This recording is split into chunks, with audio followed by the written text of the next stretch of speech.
everybody. Natasha Rosewood back here again today. Happy Easter. Whether you are of the Christian faith or not, this is a time for new beginnings. And today we are going to be talking about heaven or hell. While you're hibernating with your family, it might be going through some challenges. So my guest today is Darlene Turner, and we're going to be talking about the way out of abuse. 5 keys to recovering your inner power, and much, much more. So we'd love it if you join us, especially if you're going through something. Just come on this program and ask us your questions, comment, and let us know if you need help right now. So while we're in hibernation, many of us are going to be having squirrely moments, whether we're sane or insane. But what if you are living with an abuser? Maybe you are the abuser, or sometimes you abuse, you don't want, but you're having a moment where you just lash out and you're really sorry afterwards, or you may be doing this on a regular basis. How can you manage your own emotions so you don't lash out? So let's start this conversation toward healing. So I'm Natasha Rosewood, as I say. For those of you who don't know me, I'm a spirit healer, intuitive coach, quantum healer, past life regressionist, author, you name it. In the metaphysical world, it's all about healing. So this is a very big topic for me. It's one very close to my heart, because those of you who know me and have asked me how I became psychic, the short story is always, well, if my mother hadn't been psycho, I wouldn't be psychic. And while that was absolute pure hell going through that situation, it wasn't just my mother. And what I realized much, much later on was that she was part of a system, and so was my emotionally unavailable father, and so were my brothers and sisters who were bullies. They were verbally abusive. So I'll just tell you this quick story, which made me think of this topic. When I was about 8 or 9 years old, our whole family went on a holiday, and we stayed in what we call an English caravan, what you might call a camper or an RV in Canada. It was very small. And the 6 of us, it rained the whole week, and the 6 of us were trapped inside this small space. And my parents argued, and they raged at us all week, and it was just absolute hell. And I've just been thinking of anybody that's in this situation right now. I want to give you some tools to empower you and help you through this. And Darlene Turner has very kindly agreed to come on. One thing I want to say before we begin, before I introduce Darlene, is also to remember, and I've learned this in my practice, is that all of us have a 4-year-old child in us. Whether we're 4 years old or 64, there's probably a wounded child that's going, what about me? And I'm not good enough, and feeling very hurt and maybe angry and resentful. So when you are yelling or somebody is yelling at you, remember it's a 4-year-old child in them that's doing that. So if you can remember to have some compassion for yourself and for that person, maybe that will somewhat take the edge off it. And out of all of this, there was a happy ending for myself. It did take me a lot of years to overcome that abuse, but now I am happily married, and I have turned that lemon into a lemonade. So I've turned all that abuse and used it to create a practice where I can help to empower others. And I want to thank Darlene Turner for coming today, because she has done the very same thing. Welcome, Darlene, and thank you for being with us. If it's okay, I'm just going to read your brief bio. I know there's a lot to you, and I want to thank you for being such a brave soldier and coming through all of this. And you probably, when you were up in heaven before you came down here, you said, I want to go back there and help people. And they said, are you sure? You might have to go through a hell before you get there. And you said, oh yeah, bring it on. And now you're going, what was I thinking? I could have had a V8. Anyway, so Darlene has found the hero within herself through the trauma of 2 previous marriages. Over a span of 27 years, she has experienced firsthand what it's like being held frozen with fear, and the tremendous courage it takes to leave that situation. She has been caught in the cycle loop and understands why it happens and what it takes to end that cycle of abuse. Now, through utilizing many healing modalities on her clients, Darlene is able to lift trauma and pain from the body. That's quite a gift, Darlene. She also works with shifting beliefs and the patterns they create to form a solid foundation of self-love for her client and self-worth. On a deeper level, Darlene helps end soul contracts and clearing all negativity. She empowers clients to move forward with confidence. Thankfully, Darlene is now happily married to her dear husband, Michael, who is the producer on this show. Hi, Michael. And they now offer free workshops called The Way Out, 5 Keys to Recovering Your Inner Power. But Darlene's going to be talking more about her workshops at the end of the show. The first step, however, is to begin the conversation about abuse so we can all end the silence and the shame.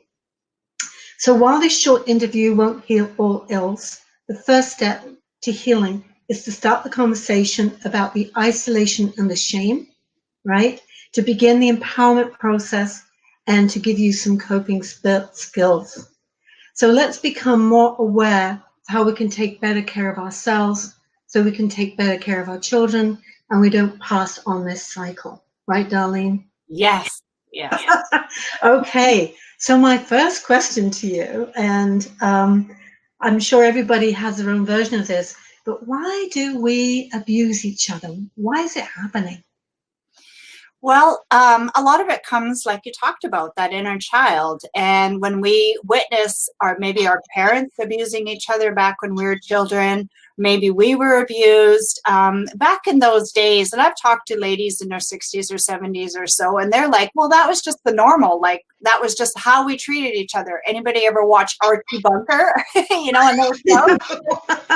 Absolutely proves that, you know, it was very degrading for women and very abusive relationships. And so that's kind of the foundation that at least my generation and that kind of growing up.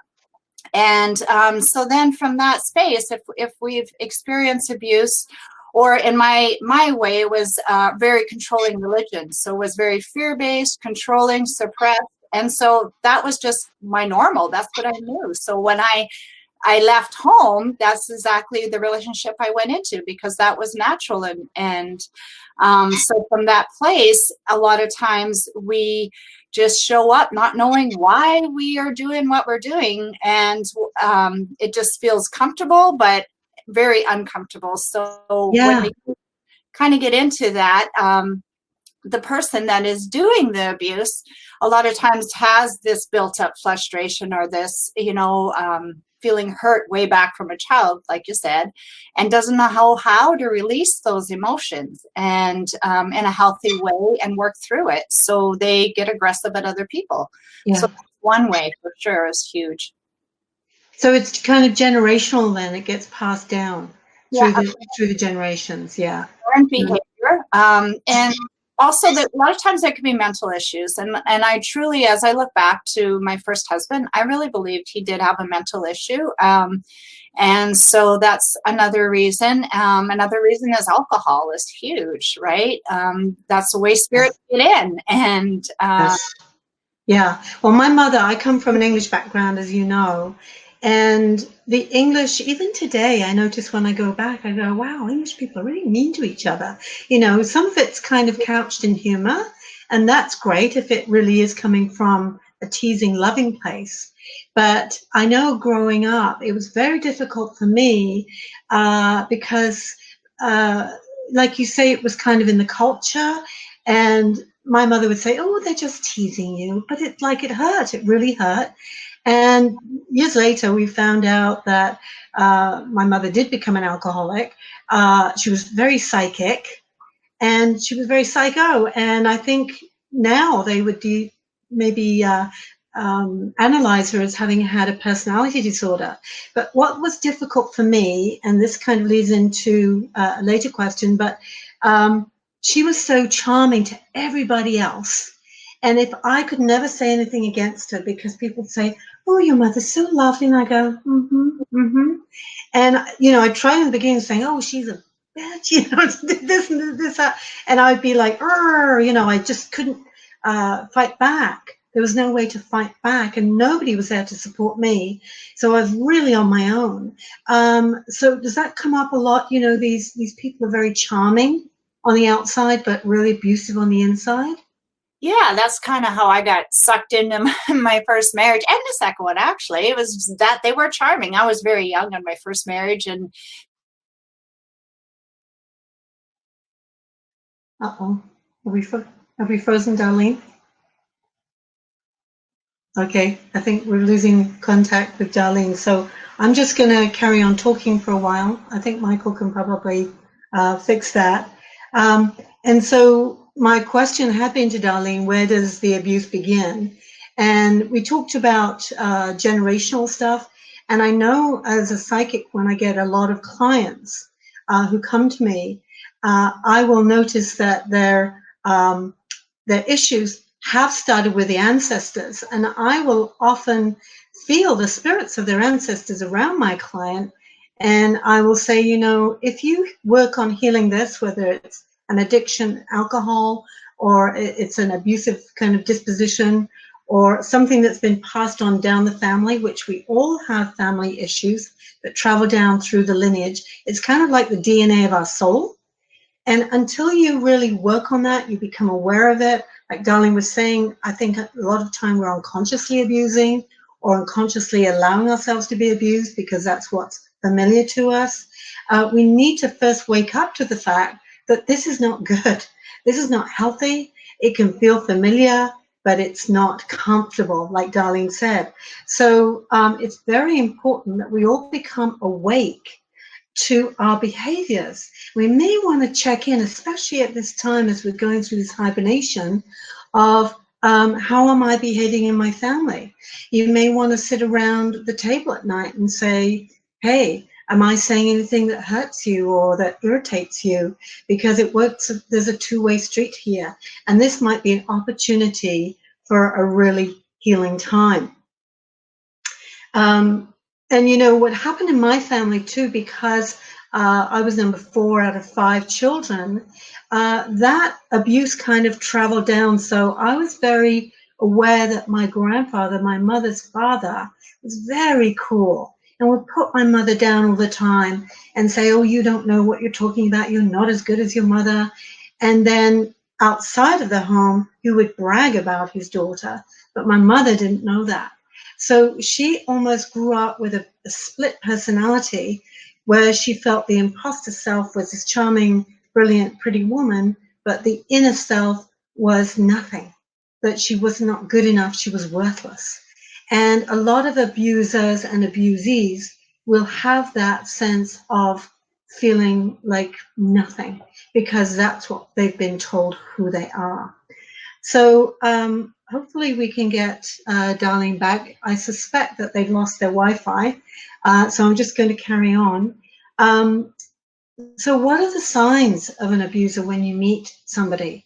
And because my mother was an alcoholic, and this is when I was much younger, unconscious, I did go to Children of Alcoholics, Al-Anon, and I learned that probably I would either marry out an alcoholic or become an alcoholic. And I was in my mid-30s before I even knew that my mother was an alcoholic. I thought alcoholic were people that were just down in the bad part of town and falling about red-faced and drunk. And I didn't realize how sophisticated and sneaky alcoholics can be. I used to find bottles of sherry in the laundry basket. What's that doing there? And it was my mother, due to her shame, hiding that. So what are the signs that you're going to be with an abuser? Very early on in relationships, at least romantic relationships, they'll often be very charming. Like I said, they're often very brilliant. Abusers are very brilliant. And they will often be very complimentary and be amazing and be very attentive to you.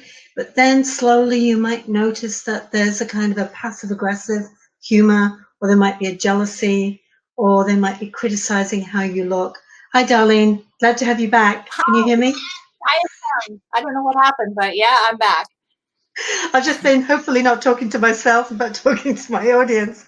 So I was still on the, and I'll let you take over from this. I was saying, what are the signs of an abuse? And I know, having come from my mother having been an alcoholic, that I was attracted. I did end up with people that drank a lot. So can you take over from there?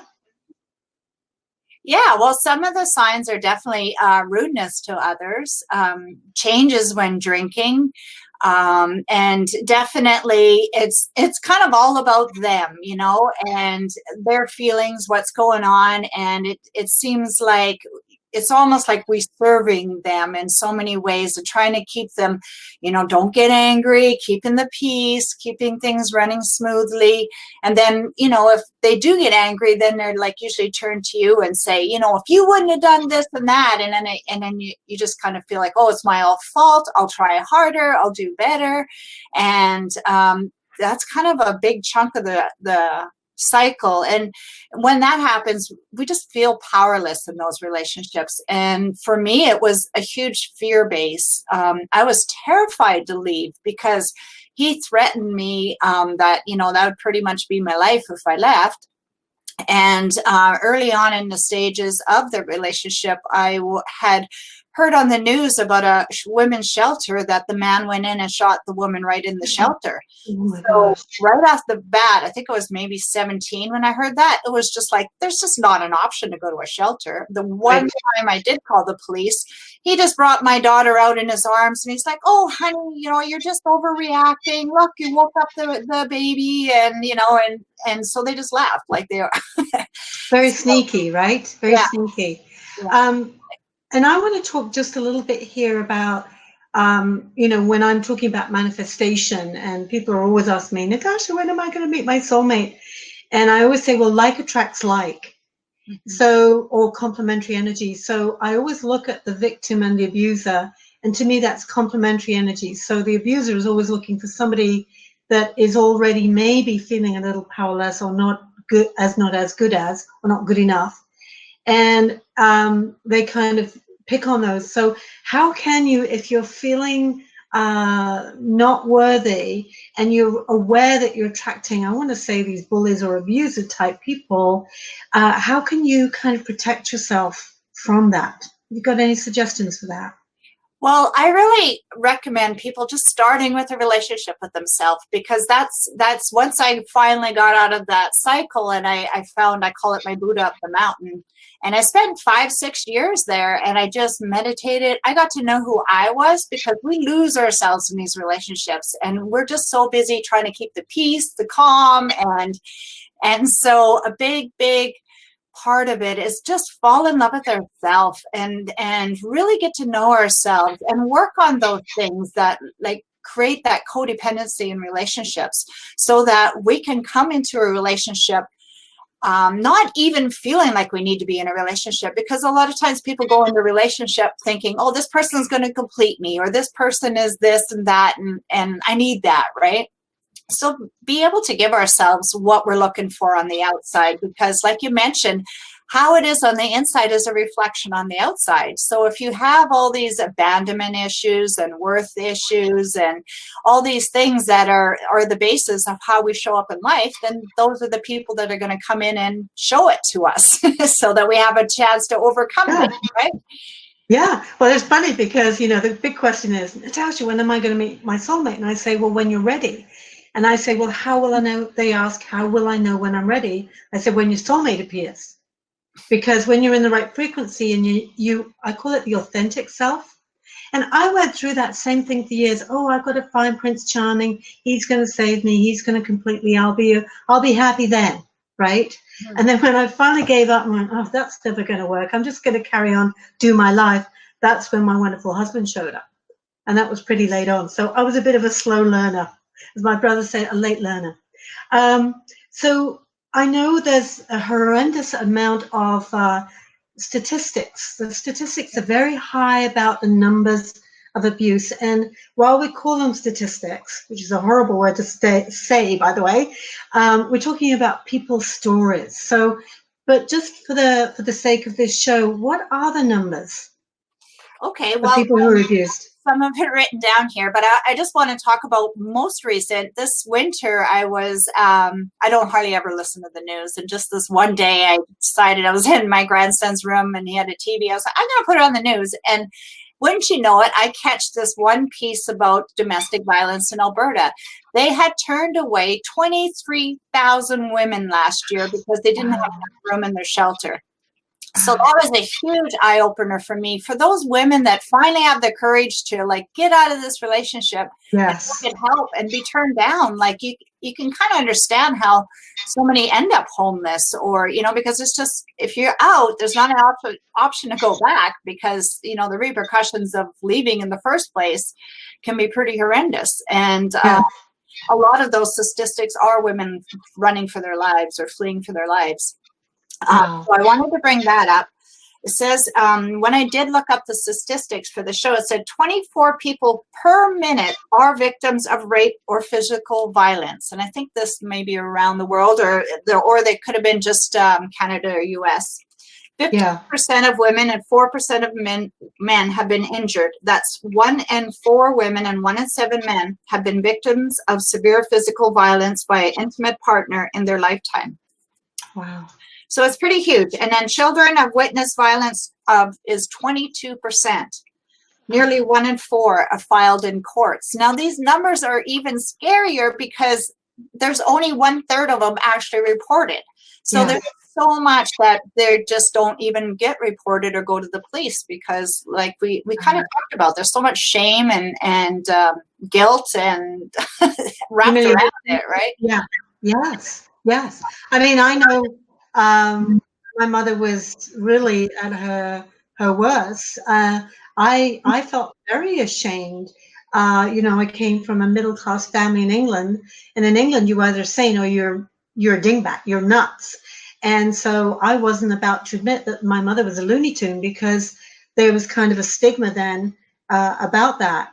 And although there's a lot more information out there, I think it's still very kind of, I want to say, humiliating to kind of come forth, admit that, you know, you've got this going on in your family.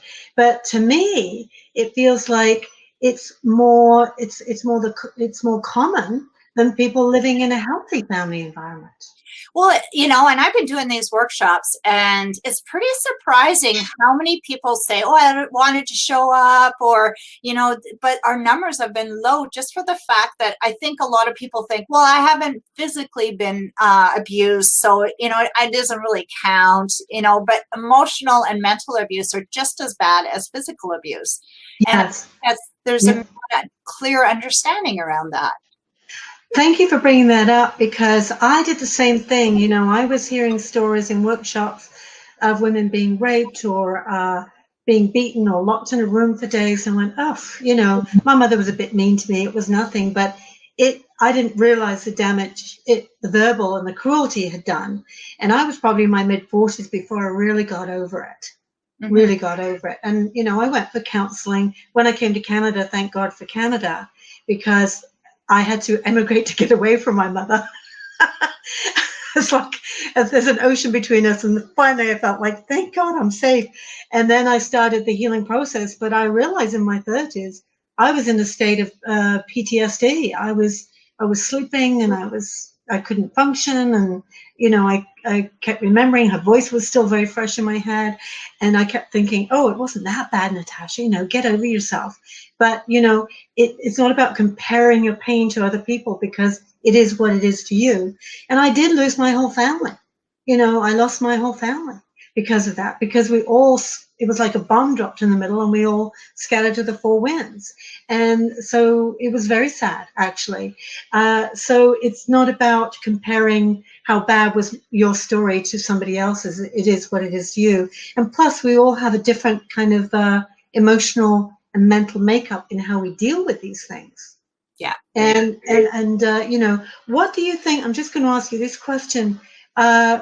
What was it for you that finally gave you the courage to kind of say, okay, I'm really done now, I'm out of here? Well, I want to just break it up into two, because the first marriage, I stayed 17 years, and I'm talking, I was frozen with fear. Like, it was at this point where I couldn't even, I had my youngest daughter in the bedroom with me, and we were shaking so bad. He was freaking right out on my oldest daughter. She was about 14. And I could not leave that room to go and defend her. And because of the level of fear that I had experienced in the 17 years. And so in that terror and in that night is when I actually was able to tap into my courage and say, enough, I can't do this. And so I was able to call the police and finally walk through that fire of fear and get out. And then it was like he lost all the power. It was just like I got on the other side and it was just like, whoo, clear air, just a whole different feeling. But then when I went into that repeated cycle of the second one, all the signs were there, and somehow I just like, oh, he'll change, he'll get better, he's going to go to AA, he's getting counseling, whatever. And it come to a point that I read actually Wayne Dyer's book of inspiration, and I don't know if you've ever read a book that changed everything. Well, that book was it for me. And I just like realized how I had based my whole life on fear and how I was repeating this pattern, and I tapped into this love and reconnected because I had shut the door on God because of the religion as a childhood. So I was still having a little issues using the word God, but I could do source and I could do divine. And once I did that, I went back, because I read the book on a camping trip, and I went back in home and went into the relationship, and I didn't fit anymore because I had changed. I had found my value in that self-love, and it was just like, okay, it doesn't work anymore. So I was able to get out. So, yeah. That's beautiful, those turning points. And I'm glad you brought that up too, because I've been reading spiritual books and have been reading spiritual books probably since I was 15, anything on metaphysics. And I was trying to figure it out, why is my mother, behaving the way she is, and why is this happening to our family? And it wasn't until I was about 35 living in Kitsilano in Vancouver. And one Sunday afternoon, I was watching this show on PBS, John Bradshaw. And he, to me, I would have kissed the man if I could have leapt into that TV screen, because he explained that we're all part of the system. My mother had been saying, it's all your fault, it's all your fault. And I was walking around with this big thing on my back going, oh my God, I'm just wicked and I'm nasty and evil and I've caused all this horrible chaos. And then he said, no, it's that we're in a system. And we, as human beings, adapt to the system. So the victim walks on eggshells, so not to upset the abuser. And even the abuser is adapting to the system by going, oh, there's a victim there. And poof, we come together. So it's like, until you break that system, which is what you did, which is so amazing, it's going to stay the same. Yeah. I say nothing changes until you change. Yeah. How you think and how you behave, right? So I congratulate you, darling, because it is still a very courageous thing to do, especially if you've been, brought up in that environment. So we all know that the numbers are very high. How does abuse affect people physically and emotionally? And I want to say psychically too. Well, if you've experienced trauma physically, this can get locked into our bodies and cause chronic pain. And also our body's usually telling us a message. So within my first marriage and some of my second, I had huge lower back issues, like literally laying on the floor 6 months, twice, 2 years in a row, trying to tell me I don't have that support. It's my root, it's my foundation, it's fear, right? And so definitely this message is coming from the body when we have that chronic pain and trauma being stuck there in the cellular level of any kind of abuse to the body. So that's one thing around the abuse. And then psychologically and emotionally, that basis of living in fear and terror, it really escalates our nervous system. So we have a harder time just staying calm. A lot of times it's easy to get triggered. Just a sound, for me, it was cowboy boots going up and down the hallway and me being in a room, right? So that happens. And also just we have low confidence or self-esteem. So it's kind of like we shy away from being able to stand in who we are and have that confidence and that inner power. And yeah, all of that kind of leads up to how we're showing up in life, like I mentioned before. Yeah. Yeah, because I tell people, you know, I mean, I joke about it. My mother had been psycho and be psychic, but I feel like I was always on fight or flight. Like, you know, I was tuned in to my mother's moods, and I could tell her patterns. And oh, she's going to blow in like about 15 minutes. I could really time it, and my body would like start to freeze up. Do you have any suggestions? I know we're going to go into this a bit more later, but do you have any little tools that you can give people that are dealing with that kind of apart from running like hell to deal with that in the moment? Well, definitely, if you are in a violent situation, get out. Like Yes. literally, like I was so many times when he held my life in his hands, and to stay is just, you know, so I'm so lucky I got out, because literally he committed murder a year later. So it was definitely possible. So that's one thing is if you're in that much, get out, just wherever, go to a friend's, your parents, to a shelter, just reach out. And then the next thing is, if it's not quite so bad and it's, you know, you're working through some stuff, calming the nervous system down.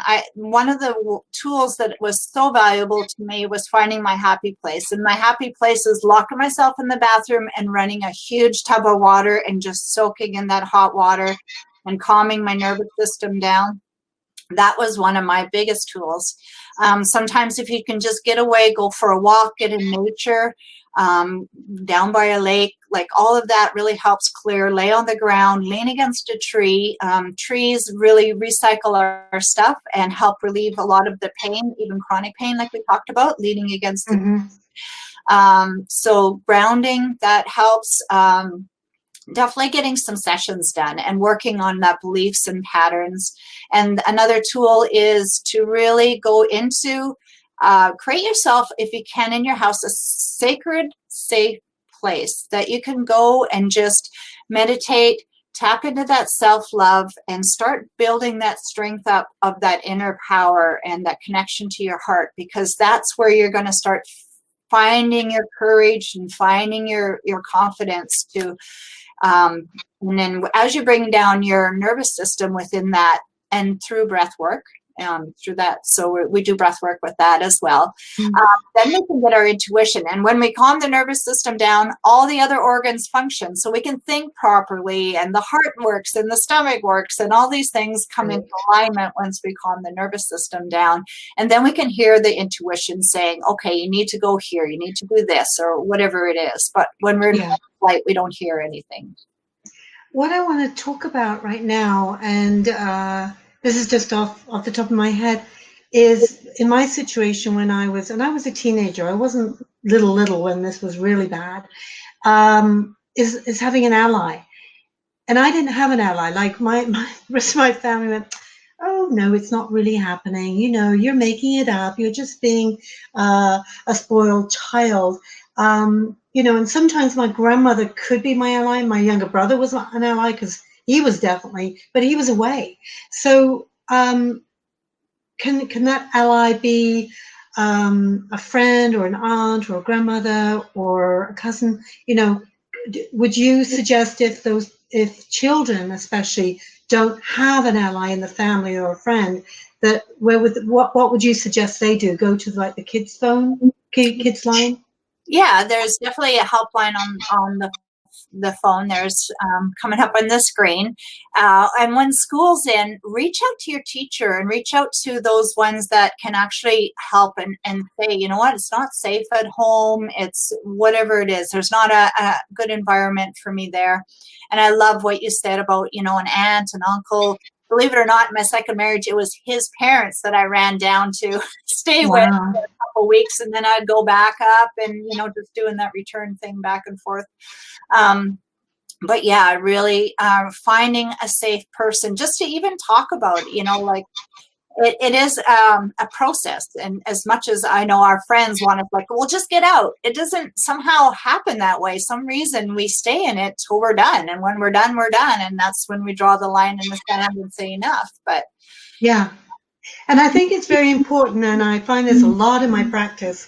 When anybody's had any kind of bad experience, is, and it can be anything, not necessarily abuse, but just to validate. And that's what I didn't get. Nobody validated me. They all thought I was making it up. And, you know, in the end, you start to think, am I the crazy one? Am I making it up? So I think if there are people out there who are listening to this who are the allies, who or are like are even in doubt about, is my nephew making this up? Are they telling stories? That they do at first go with validating and then see what comes out of that, rather than going with, I'm going to give them the benefit of the doubt first, rather than doubting them first. Does that make any sense, Darlene? Yeah. Yeah. I think that's so important. Did you get who validated you? You say your husband's parents? Yeah, that was the second time. The first relationship, I didn't have anybody. It was nobody knew. Like he had me so isolated. I didn't really had one friend, but that was about it. I lived the daytime work. I was the happy-go-lucky girl, the nighttime nightmare, you know, in the evening time.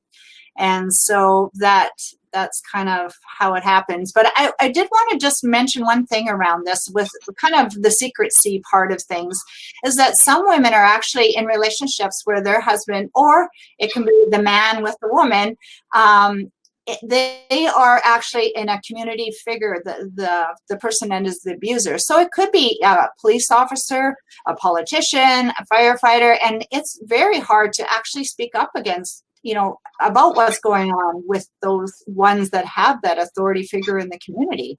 And that piece, like you said, whether they even believe her, or they, you know, or their family members even believe her, because usually they have their own face they put out to the public, but it's a different story when you're at home alone. You know, it also begs the question is, maybe in society, because abuse is so rampant and so hidden, that women who can do the rescuing, or anybody that can do the rescuing, the people that are being abused kind of need a secret code. You know, they need certain words to communicate so that we are on alert. Because if you're not, was there anybody in your world, that any other women that were looking at you and going, are you okay, Darlene? Or is something going on at home? Was anybody picking up on that? No, but I do have one friend right now that can't even open any of my stuff. Like her guy checks her phone. He's abusive. She can't even look at anything that I have. Like, we'll meet and I'll have a session. She'll have a session. What we share, you know, what we do. But then we can have a private conversation. But yeah, there's lots of people out there that just, I didn't have anybody. I was just too terrified to, you know, reach out. What suggestion would you give to women now that there's more awareness and there are helplines? I mean, I know obviously not enough shelters by the sounds of things. How would you say to somebody right now that's in that situation, just to get out and see what they can do? Yeah, well, I think really calling that helpline, they would be able to just talk it out with somebody that can relate and understand, and just give it a voice, because until we can speak it out, it's just locked inside of us and keeps us just stuck and frozen. So just being able to speak it out, a lot of times we're able to process it and be able to see through that vision of our words, our reality that's shining back at us, that what's happening really, you know, because and I think if you don't have somebody, do call that helpline, and they can also direct you into a community place that is able to help be a resource for you. And I think we've got to empower, as women, we've got to empower each other anyway, and really check in, right? So I didn't ask you this. What is the cycle? You talked about that. And does that have something to do with the shame, or what is the cycle? Well, part of it, I guess, is just that normal way of being treated. When we've been in a codependency, and I'm not one, because I never sat there and said, oh, it's all his fault and I blame him. You know, like I did actually see that there was a mental issue. I knew my first husband had a very abusive childhood, ran away from home at 12 years old, and had a lot of stuff happen to him. So he was not able to process that, and had a lot of anger built up. And then when he drank, then there wasn't anybody home, you know, like it didn't matter if it was me in front of him or anybody else. So yeah, so it's a case of really kind of really being an observer of your situation so that you can really see what's happening on a deeper level. Yeah, and I often ask people to step outside of themselves and be witness to themselves and go, would you allow your best friend or your child to be treated that way? You know, to kind of put it in perspective from them, because when you're in it, you're just in it, right? Yeah. And you're from outside, but if you step outside and you go, what are you doing? And I understand that kind of going back thing, because my mother would, you know, say these terrible, wicked things. I swear, I know she was possessed at one point, and it was evil. And after a while, I go, oh, you know, she's sick and she can't help it, and poor mom, you know. And I go back and I go, what are you doing? The witness self would be going, what are you doing, Natasha? You know, it's going to be the same thing, but I'd still go back. The song "The Boxer" by Simon and Garfunkel. You know, it says I forget how the words go now, but he's a boxer by his trade, and he gives up everything just to keep going, just to get knocked down again. And I used to play that song all the time and go, what am I doing? But, you know, she was my mother, and I wanted my mother back. And at some point, she had been, quote, normal. She had been a loving mother, I think. And I kept hoping that she would get better. Yeah. So and now I'd say hope is the killer. It is. It's the killer. That's what kept me going. It's like, he'll change. He's doing AA. He's going to quit drinking. And then, you know, but when I realized I was the only one that could change, that changed everything, because once I worked on myself, then all my outer environment all changed. And the people going up. Mm-hmm. And the other thing too, I think, is you have to surrender and give up on that person becoming healthy, because I think a lot of us get into those abusive relationships. Oh, I can help this person, I can make them feel better, and it's really an inverted ego or something. It's like, who the hell do I think I am that I can change this person? Only they can change them, and only I can change me. So I think the surrendering, and I find this a lot, that people do not want to let go. And no, if I just love him more, if I just stay a bit longer, if I lose 10 pounds, it'll all be good. And it's like, no, it won't. No, it won't. Give it up. Give it up now, before you go down with a sinking ship. Yeah. Right. Yeah. So that's another thing why people hang on. So how do we end the abuse, Darlene? I know that's a very big question. I don't mean to put it all on you, but what are your thoughts about how can we change the system so that, you know, we're not caught up in that system, men and women and children aren't caught up so much in it, and this is the end result? Well, I think having these conversations that we're having right now, and bringing awareness around it and talking about it and bringing out that shame and that guilt around it, so that people can have awareness that how much is happening, and then, you know, realizing that it is stemming from childhood and beliefs and how we are showing up, whether we have that self-love or value, or we have that criticizing voice in our head saying, you're not enough, you're not good enough, this is what you deserve, or, you know. So a big part of that is our own inner work.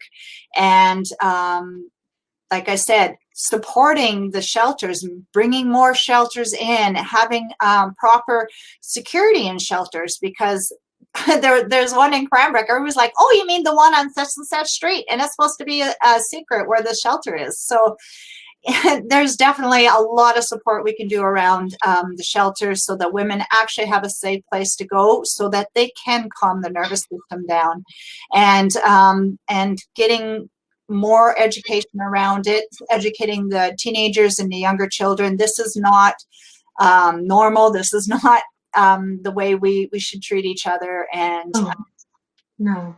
Yeah, no. And you know, as you know, I'll be working during my hibernation. I'm going to be working on a course for teenagers called, what am I calling it? Energy Dynamics for the New Generation. And I want it to be a fresh start so that we really look at all our old patterns and the patterns that we've learned from our parents and grandparents, and God bless them because that's all they knew, but it's time to change it around. And if, we can change one person in the family, sometimes we can change the whole dynamics of the family. I love what you said about the self-love, because, being a victim and being an abuser is like that imbalance, right? So the victim, and really the abusers are the victims as well, because I think a lot of times they've been very badly hurt. They've been bullied. They've been very damaged. But it's still not okay to just be, we've all been hurt. We've all had rotten childhoods. So it's not okay to go and beat somebody up, right? Or yell at your kids, or, drink yourself to death. It's not okay.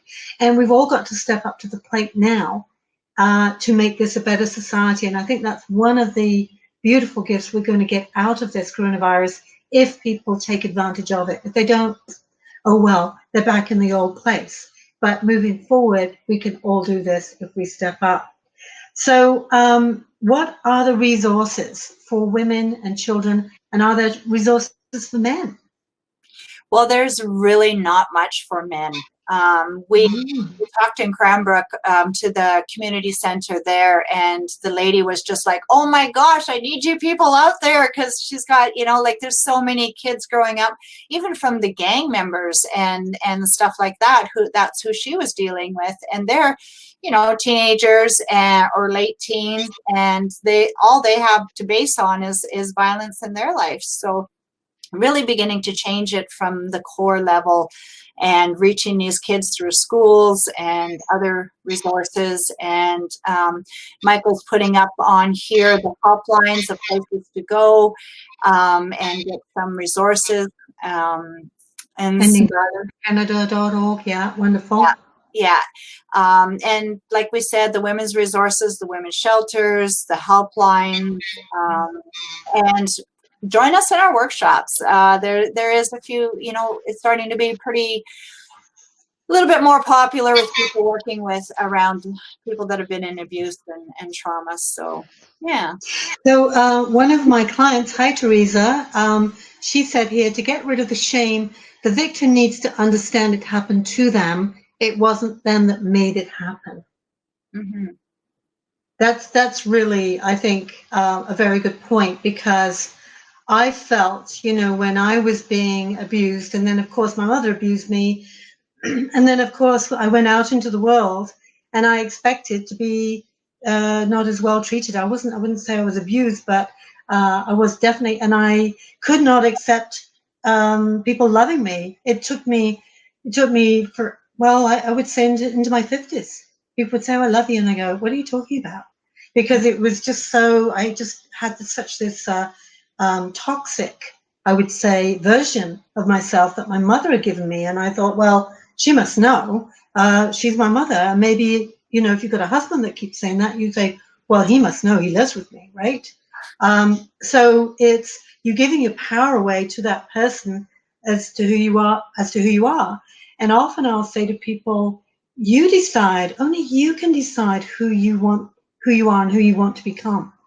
Yeah. And also people base their value on what other people think, like you said, so it's like giving away your power by, it's like, oh, well, they think I'm not good, or they think I'm, and so it's right. Really taking that power back and deciding I have value, or I am worth a lot, and I am, And, yeah, absolutely. And every single child and teenager and woman and man on this planet absolutely is a spark of the divine. They're a miracle they were born. There are no accidents. They're meant to be here. We all have gifts and challenges, and it's our job, I feel, to bring these gifts out of these challenges, no matter how bad it was at the time, is to make something out of this. So, Darlene, I'm going to ask you now about your workshops, and the 5 keys. So where do you want to begin with that? You tell me. Well, Michael and I, my husband and I, we've done a series of workshops. We've been going into communities doing these workshops, but now we're offering them online. Good. It's called Freedom, and it's from, I do believe, the 24th to the 27th of April. So not next week, but the following week. And we have an event, which I'm sure Michael will share it here on the screen so people know how to find it. And we're going to just break it down. So the first part, we talk about fear versus love and trying to bring people to a 0 point, because when we're in a state of fear, we're held frozen. The nervous system is on fight or flight, shuts down all the organs and the systems to keep the adrenaline going on. So the first part, we really talk about that piece and what it looks like to be in, like what abusive relationship would look like from the beginning and what a healthy relationship would look like. And then another piece into that is change. We know everything's in constant change, but it's one of the things we resist more. So as uncomfortable as it is being in these abusive relationships, it is our comfort zone. And to know that once we break through that comfort zone, there's our hopes and dreams and amazingness on the other side of that. So that's another big piece that we talk about in the beginning. So, and then the middle part of the workshop, so probably about day 2, will be the vulnerability and courage. So how do we get vulnerable enough to actually break through that comfort zone and really look at, you know, some of these beliefs and programs and things that are dysfunctional so that we can change it into a positive basis for us to show up in a belief pattern that is built on worth and love.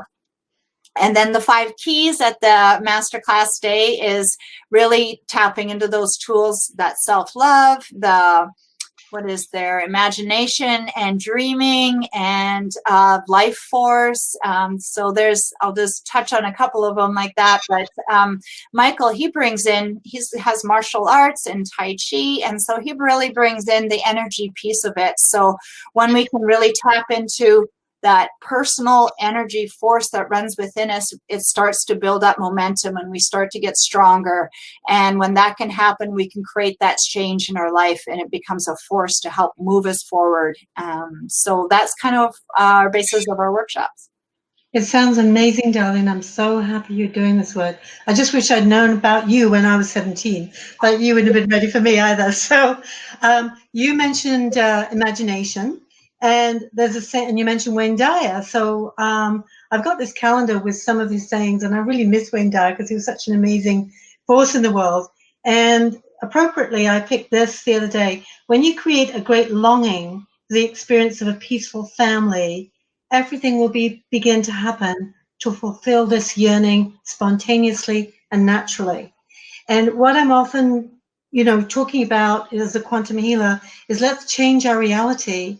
And the way we do that is to, I don't like this movie. This is not what I thought I signed up for. So I'm going to pick a new movie. What does that new movie look like? And this is what I think Wayne Dyer is saying.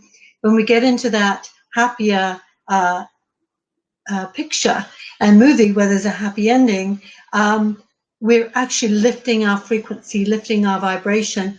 We sometimes change our body language and we're not feeling so disempowered anymore. We're feeling confident, happier. This is just a tiny tool. It's not going to solve it forever.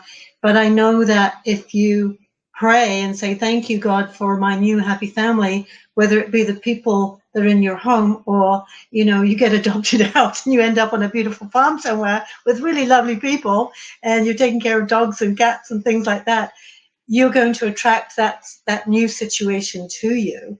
But it's, as I say, there's a lot of work to be done because these situations have come down from generations of stuff. It's not just you and not your fault. It's a system that we're in. But as individuals, we can work to change the system, right? Oh, and I was just going to add just a tiny bit to your imagination. I was never taught to dream. When you're in those circumstances, you're literally surviving, and that's all you're doing. It's not living. So that's why we want people to start nurturing that imagine. And even if they may not even, I'm just beginning to dream about the future now. But even if it's just a happy place in our imagination where we can go, where we feel safe and at peace, it changes, like you said, the whole emotional state that we're at, and it gets us into a better place so that we start attracting that in. And there's another thing I like to teach children, especially and adults, because it's so simple. And I do this for myself. I do this for my husband. I put it around my house, and it's just put myself or people I love, or even people that I love that I don't love, that are maybe the nasty ones, putting white bubbles around everybody so that it's like a laser-like shell that keeps you safe inside. And the only energy that can get in there is the energy that you give permission to come in. So nobody can hurt you on the physical, the emotional, or the psychic level. So just imagine, kids, if you're out there, if you're listening, put yourself in this little bubble, or women or men, whoever you are, and also put that white bubble around the people that are abusing, because I'm sure they don't really want to be behaving like this. They're probably feeling horrible inside as well, and they may feel out of control or like they don't have the strength to behave in any other way. And they may well be sick. They may be suffering from something. So put the white bubble of light around them. Send them your compassion, but take care of you first. Yeah. Would you agree with that, Darlene? Absolutely. And I really know they feel horrible inside, because how they're showing up in the world is how they're feeling inside. So you got to know they feel horrible inside, and they're angry, and they're mean, and they're nasty, and yeah, and they're hurt. And you know, finding a big key for that is finding a way to release those emotions in a safe way, so that we're not projecting it out on other people, is huge. Yeah. And, you know, I think sports can be good for that, or running, getting out of the house and running, not getting in the car. Please don't get in the car. Don't, you know, resort to the bottle, although a lot of people are anyway at this time. Maybe, you know, what I did with in one of my relationships, because he was a yeller. He wasn't physically abusive, not at all, and wasn't mean, but he had come from an abusive household. And I said, why are you yelling? He said, well, I'm afraid you won't hear me. So I bought us each a journal. And I said, you know, when you're feeling like that, just write down what you're feeling and then leave it for me. So he could ensure in that way that he could say what he wanted to say, that I would read it, that I would listen to him. And it started off all angry and, well, you did this and you did that. It was all my fault, of course.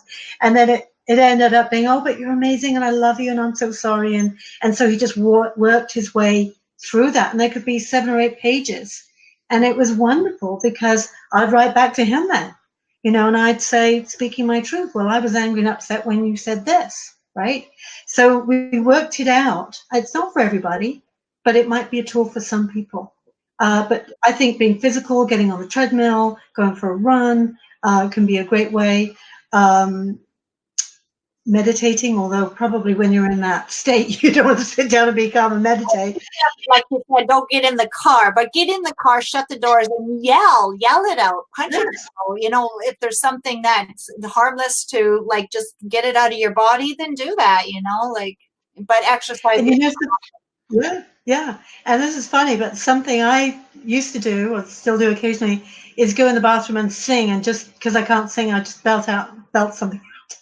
And that was their punishment. But, you know, anything where you get into that heightened awareness is just being responsible with your own energy.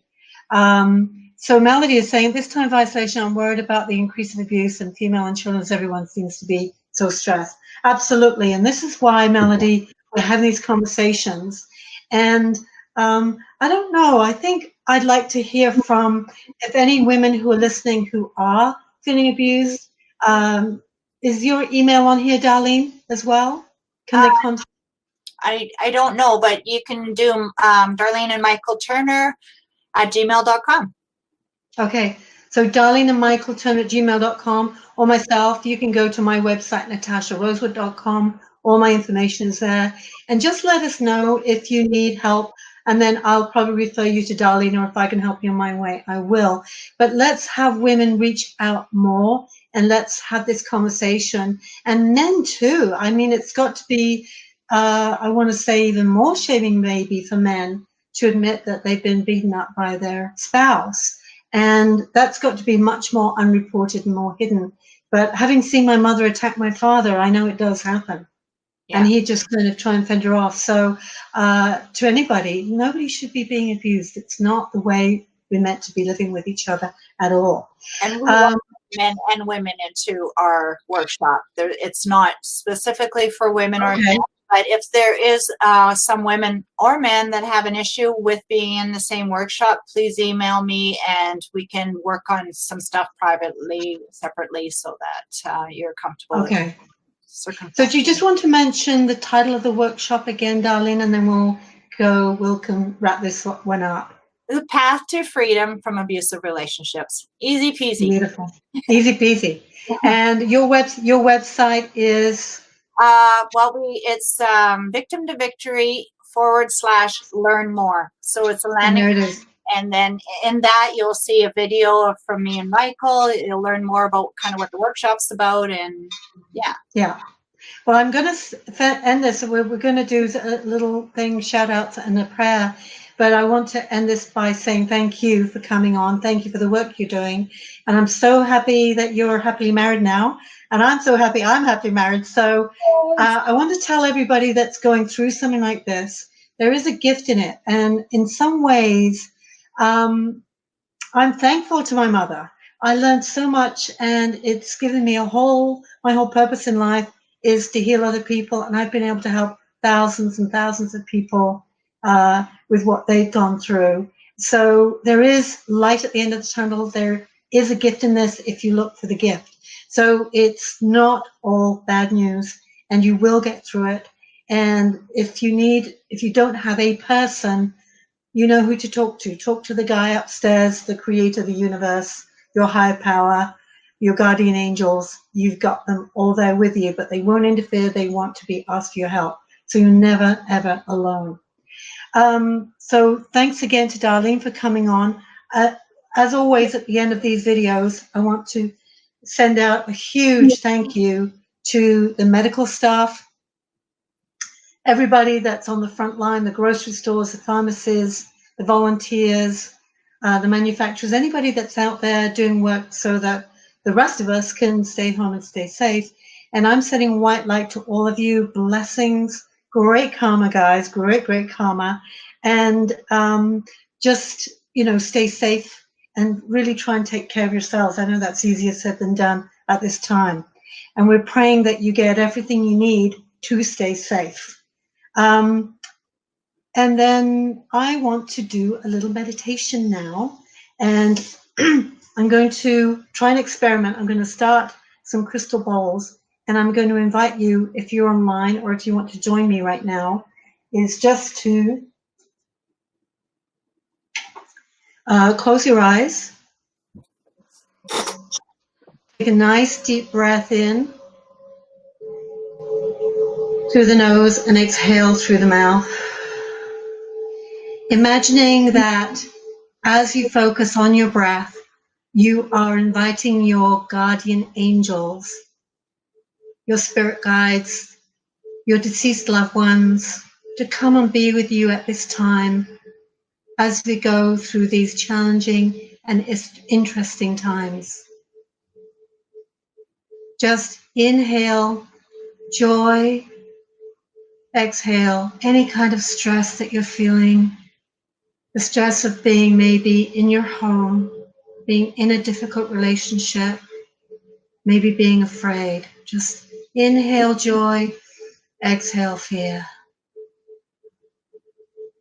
Inhale happiness, exhale stress. Inhale peace, exhale discomfort. Inhale safety, exhale not feeling safe where you are. Just knowing that you are now safe. You are surrounded by this beautiful white light, and as you inhale, this shell of white light that surrounds your physical body and your aura is your protection. This beautiful white gold light is made of the highest frequency there is, of the highest love. And you are the babe within this shell of light, completely protected, physically, emotionally, spiritually, and mentally. You are now safe and protected by these white guardians of light. Take a nice deep breath in and just stay with the breath for a while. Breath being your life, being safe to breathe in and breathe out, that you are loved, you are cherished, you are a spark of the divine, and you have a right to be here, and you have a right to be who you are.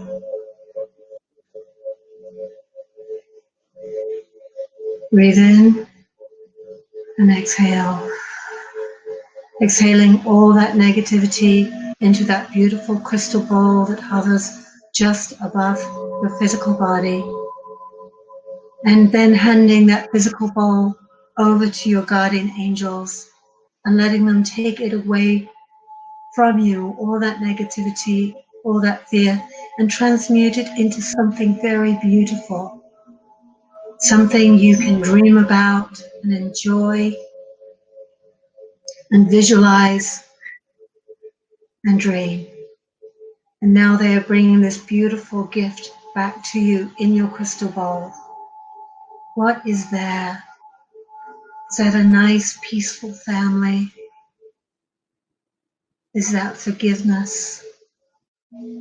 Is that new friends, new allies, a way out? Are you being given a gift from your angels of power and strength and confidence, knowing that that is your divine right? You deserve the very best and all the love in the world. As you give love, so do you receive it from the universe and perhaps from strangers who are being sent to support you at this time. Know that you are blessed, you are gifted, you are loved, and you are safe. Amen. So be it, and so it is.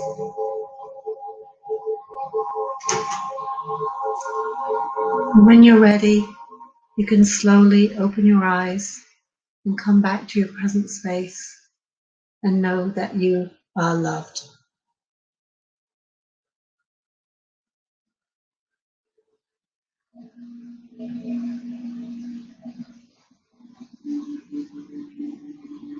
I want to thank Darlene for coming on here. Thank you so much, Darlene. This is amazing. Thank you for the opportunity. Yeah, is there, if you came back to talk further into this, do you have more topics you think you'd like to address? Oh, definitely. There's lots to talk about around it. I didn't even talk about, well, we did a little bit, but about having a voice around it, Yes. This is just new this past, I guess it's about 10 months that I've started to even talk about it. So, yeah. Okay. Well, how about this? We can confirm this later, but that you come back in a month, and we invite people to send in their emails, their questions, their situations, their stories, and maybe their victory stories as well, not just the victim stories, right? Yeah. We want to hear on the other side as well. So, I'm sure all of us at some time have been at the, been the victim in this situation, and we might have been the abuser. So, and I talk about this in lifetimes. When we go through lifetimes, sometimes we've been on that side, and sometimes we've been on this side. So it's not all the bad guys and all the good guys. I think we have a shadow side as well. And we have to make peace with that, I think, sometimes as victims before we can have compassion and then step into our power again. Yeah. Make sense? The story of the little soul by Donald Walsh. Maybe we can share that sometime, because that really gives a whole nother perspective on it, and it opens up for forgiveness. Okay. Well, thank you. And I want to hear from everybody. It's up to all of us to break this vicious cycle of abuse, and let's be kind. What a concept. It's not difficult and it makes you feel good, keeps you young, and it's very good for the skin to be kind, isn't it, darling?